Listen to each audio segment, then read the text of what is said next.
नमस्कार विद्यार्थी मित्रांनो. आजच्या बोधकथेचे नाव टोपीवाला आणि माकडे. एक होता टोपीवाला. त्याच्याकडे विविध प्रकारच्या टोप्या होत्या. काही टोप्या रंगीत होत्या, काही लहान होत्या, काही मोठ्या होत्या. टोपीवाल्या रोज टोप्या विकायला जायचा. तर आज या गावाला तर उद्या त्या गावाला असा तो जायचा.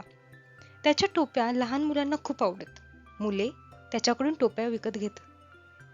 असाच एकदा तो टोप्या विकण्यासाठी निघाला. त्याला एका गावाला जायचे होते. गाव खूप दूर होते. त्याला वाटेत भूक लागली. एक झाड पाहून तो सावलीत बसला. त्याने आपला डब्बा खाल्ला. डोक्याजवळ टोप्या घेऊन तो झोपी गेला. दुपारच्या वेळी झाडावर माकडे आली. टोपीवाल्याच्या डोक्यातली टोपी पाहून माकडे खाली उतरली. त्यांनी टोपीवाल्याचे गाठोडे सोडले. एकेका माकडाने एक एक टोपी घातली. गाठोडे रिकामे झाले. टोप्या घातलेली माकडे पुन्हा झाडावर जाऊन बसली.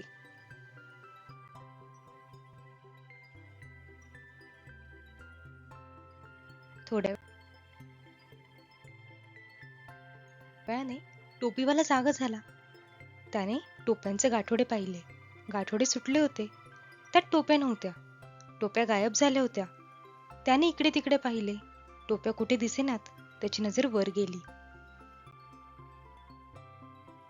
झाडावरच्या माकडांनी टोप्या घातल्या होत्या. टोपीवाल्याला झाडावर चढता येत नव्हते. टोप्या परत कशा मिळवाव्या? टोपीवाल्याला काही सुचेना. त्याने माकडांना दगड फेकून मारले. माकडांनी फळे फेकून मारली. टोपीवाला ओरडू लागला. माकडेही ओरडायला लागली. टोपीवाल्याने अनेक प्रयत्न केले. माकडे काही टोप्या देतच नव्हती. टोपीवाल्याने एक युक्ती केली. त्याने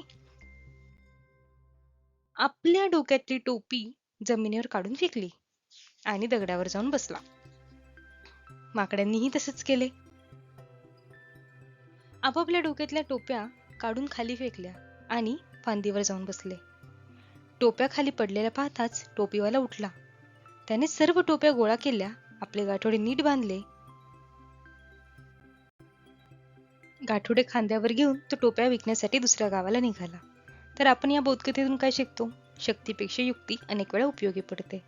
व्हिडिओ आवडला असला तर लाईक करा, कॉमेंट करा, शेअर करा आणि सबस्क्राईब करा. धन्यवाद.